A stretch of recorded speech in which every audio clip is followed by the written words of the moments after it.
Yo, Vonnie EC, another trucker. Man, I just wanted to answer a couple questions that I seen, man. Maybe I can put these questions together. You know, somebody had asked, why is it that owner-operators that's in the industry would tell you not to get in the industry when they're still in the industry? And somebody had also asked, you know, what's a good amount of money to start with being an owner-operator? And they specifically said it was $70K. Good. So I'm gonna try to answer. I think both of these questions can be answered in one explanation. So as far as people telling you not to get in the industry and they're in the industry, you know, sometimes we all gonna give advice based on our own experience, which is subjective. So, you know, yeah, sometimes unfortunately, man, people will project on you what they see in front of them, what's going on with them in their situation. And what's going on with them might not always be true for you. You know what I'm saying?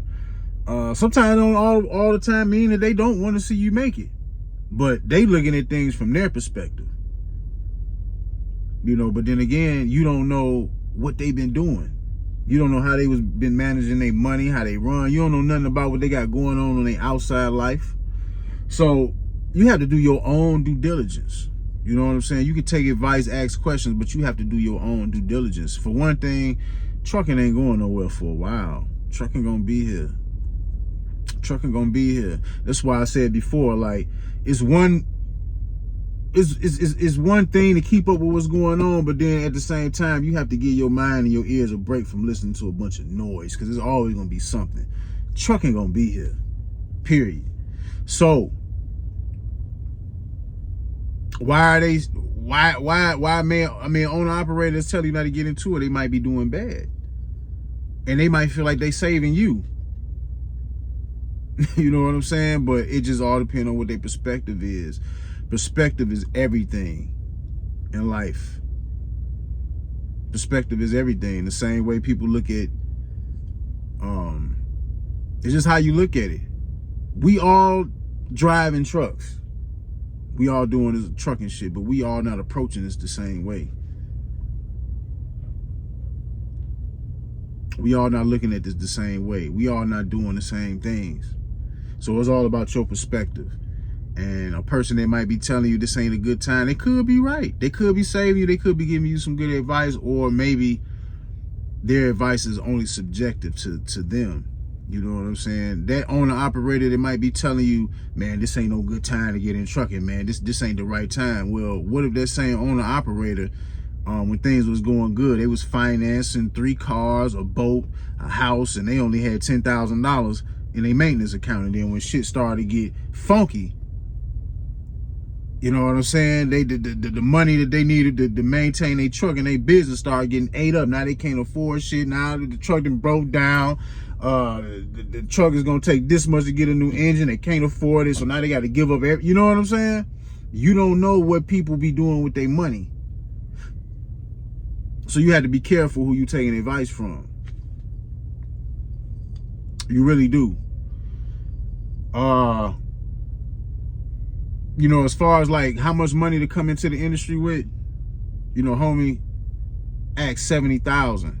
I mean, from subjectively, you know what I'm saying? I think that's a decent number to come in with. But really, man, no matter what you come in with, you need to be trying to stack up as much money as you can. Period. You know, I always say this. Most of us, man, we not coming in with enough resources to keep us out of debt. Real talk. A lot of us, we come in with minimal or just enough, and sometimes just enough, and this shit ain't good enough. You know, I came in with 50, put 20 down, started on the road with 30 in the bank. Within a year, you know what I'm saying, I was up to 70, and then shit started happening with my truck back to back to back to back. And you know, I had 20 to myself, 50 in my maintenance account. And I was, you know what I'm saying, I was on the better half of working my way up to 100. That was my first You know what I'm saying? Because I always say that truckers, owner operators, the first thing we need to be doing is getting to 100 bands. So I was on that. But, you know, sometimes you can have a plan. And like they say, you know, God or the Most High or whatever, you know, the spirit, you know what I'm saying? God got another plan for you. So I don't know. But, yeah, trucking took, trucking for a whole year, man, it took my money. It took my money except for the personal money that I had to myself. And that's why I say I made a video a while back saying trucking left me broke. And that's why I say, yeah, I'm broke, but I'm not broke. So that money that I had left to myself in my personal stash, if I ain't had that, it would have been really bad. And that's why I had to go and use debt, because I wasn't trying to give up the last of my cash. So, yeah, you know what I'm saying? So you do what you will with them numbers, you know, because I still got up to 70 and still went through turmoil. You know what I'm saying? So it just all depends. And that's why you got to come in. My suggestion is, no matter what, you got to come in stacking up as much paper as you possibly can. Even especially if you're coming in with minimal resources. You know, I just seen people say, well, all you need is 10,000 to start. All you need is 15,000 to start. I mean, do what you do. Do what you do. But I just know from experience, man, these repair bills, one repair bill can eat that up. 2 repair bills can easily eat that up. You know what I'm saying? And then what you gonna do when your shit is in the shop for a week? You know, you losing money. Then you still got bills to pay. That's why you need money. You know, that's why my advice, I think we should all be aiming for 100 bands before we do anything in our personal life. Before we try to be big investors, before we try to go get fancy cars, we gotta hold down the business first. Because this shit take money. This is a beast that has to be fed. These trucks, this is gonna be the baddest bitch you ever dealt with. You're gonna spend more money on this truck. You're gonna buy so many Birkin bags for this truck. You ain't never bought a Birkin bag for a chick in your life. You're gonna be buying Birkin bags for this truck. You know what I'm saying? These trucks cost money. So, and you have to get used to and accept that you're gonna have to spend money to make money. And yeah, once you realize that, what it takes, having 100 bands, put up 100 bands plus put up specifically for your trucking business, I feel like that's a good foundation to get to reach, to have, and then you can have peace of mind. Like, okay, I can handle shit with my trucking business. Now, the money that I'm making, I can go get me a nice car. I can go do this. I can go do that. And you got you a nice foundation to handle this shit. So, you know, the money to come in with is subjective. You just have to do your due diligence all the way. You have to do your due diligence. You have to study, know your situation. You know what I'm saying? As best as you can. It's more than one way to skin a cat. You can finance a truck, buy a truck cash, whatever. You just gotta do your due diligence. I can tell you right now, a lot of my problems with my truck came from after treatment system problems, DEF issues, to make it short. So, you know, you gotta look at that. Do you want to get a truck that got DEF on it? You know, if depending on what you hauling, or you plan on leasing to somebody, or you getting your own authority. Me personally, if I had to do it all over again, I would not mess with no truck that got DEF on it. You know what I'm saying? So, or if you decide to get a new truck, you can get that shit knocked off, I would say do it. You know, I'm not, how can I say it? I probably shouldn't be telling people to cancel out the DEF, but I still got DEF, unfortunately. But I'm telling somebody before you to think about this before you even jump into it.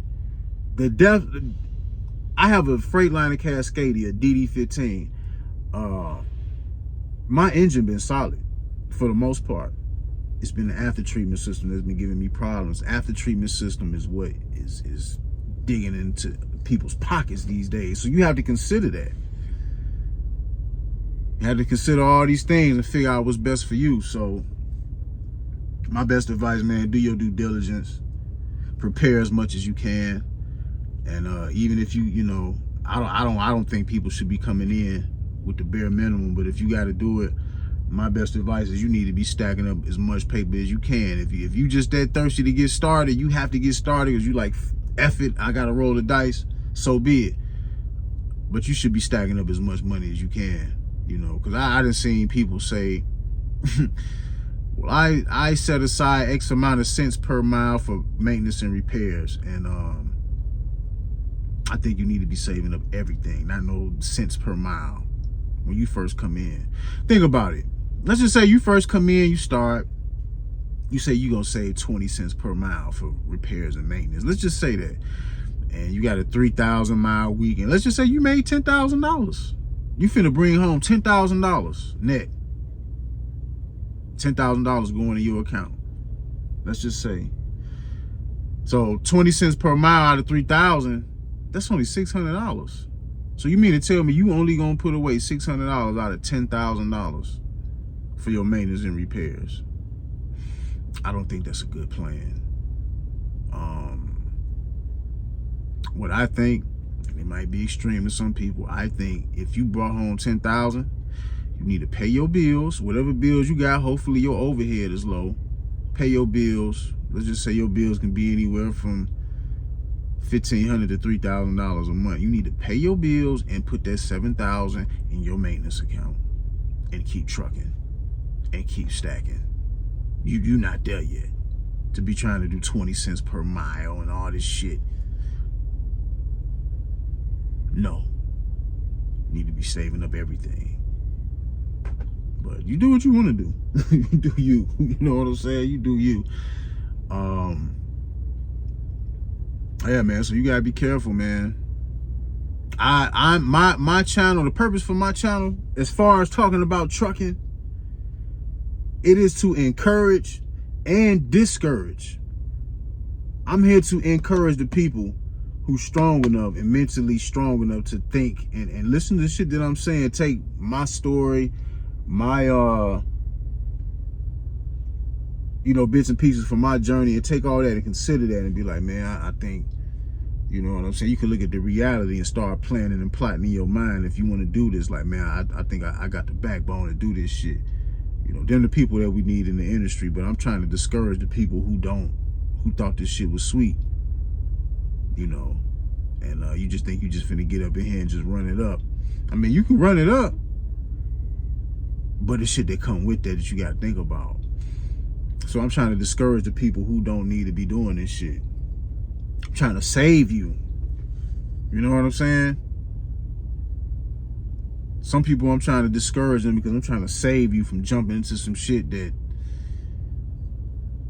you might not even be able to climb out of, man. Straight up. Everybody's situation is different. You can't look. You might have kids. You might have a family. You got responsibilities. You got dependents. You can't look at my situation and try to base your projections of success off me, because I'm a single man. I don't have no dependents. So I can move different. You know, that's another thing about trucking, man. A lot of this shit is just like sports, stats. Each individual got their own situations, and their situation is going to depict what they got going on. People that's single in trucking, that's by themselves and ain't got, or whether you got no kids or you got your kids is grown, you don't have dependents to be worrying about. You can maneuver better. You got leverage. You got flexibility, as opposed to somebody who has a family. So you're going to be able to move different. You know what I'm saying? So you gotta look at all that. Everybody's situation is not the same. So you have to be honest with yourself.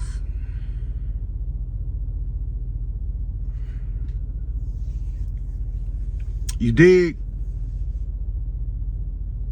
So yeah, like the person said, 70,000. I mean, I think that's good. I don't know but that's the thing, you know. Are you already coming in with a truck and you got 70,000 in the maintenance account, or you got 70,000 in total right now, and you finna go get a truck with that? You finna go put a down payment down on something, and you know what I'm saying? I don't know, but nevertheless, I think that's cool to start out with, because either way, man, it's a gamble. Starting a business is a gamble. It's a gamble, and you taking a chance. You know, when we get in these trucks, when we put ourselves in a position to be responsible for our own equipment, we are in business. We are small businesses. And, you know, like the saying go, or the typical rate of, you know, how long business is going to last, whether they're going to sink or swim. They say it usually take 5 years to see if a small business is going to sink or swim. I'm almost in 3. We going to see. We going to see what these other 2 and change is going to be for me, because I can sink or I can swim. Due to my situation, I've been able to position myself to be able to keep swimming. A lot of people, you know what I'm saying? A lot of people ain't gonna make it. You know what I'm saying? A lot of people wouldn't have been able to stomach some of the shit I was able to stomach. A lot of people would have quit and called it quits at the 1 box. I got the 1 box. Had to use debt. I paid it back.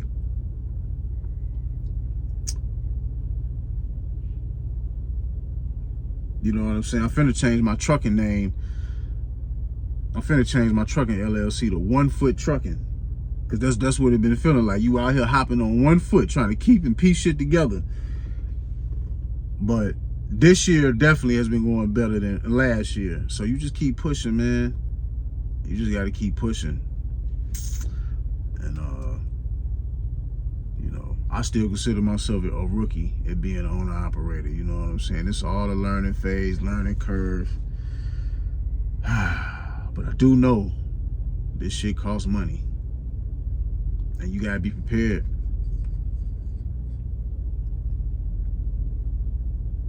Gotta be prepared. I remember when I first started as a rookie, my trainer was telling me a story about when he was in the shop one time, man. It was an owner-operator couple.